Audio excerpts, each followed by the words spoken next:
štai šitas Gintarei Kazlauskaitei. Labai ačiū, kad buvai su manimi, su mumis. Ir tikiuosi eis ir su mumis toliau.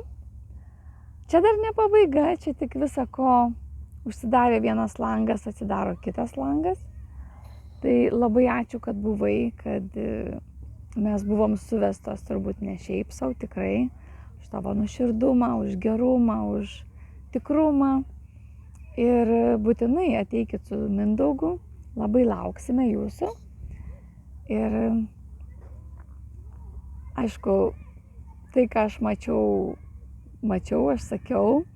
Ir salonas vėl atsidarys ir vėl bus jisai naujas, atnaujintas, sudės plyteles ir ten taip toliau. Bet čia ne apie tai, apie tavo tą gerumą, nes mes turėjom tas pačias patirtis, tai dėl to ir mus suveda, kad vieni kitiems padėtumėm išgyventi nuoširdumu, padėtumėm, palaikytumėm vieni kitus.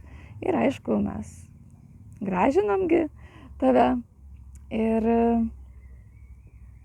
žinai, tokių žmonių netiek jau daug, tai aš labai noriu, kad tos visus perliukus, deimantus surinkti ir nuvesti į Aljansum, nes jie atves kitus ir užaugins dar daugiau perlų ir dar daugiau deimantų. Ir visi bus labai turtingi ir turės visai kitokį gyvenimą. Tai va, labai kviečiu ir laukiame jūsų. Galėsi pasidalinti istoriją, kuomet buvote parke,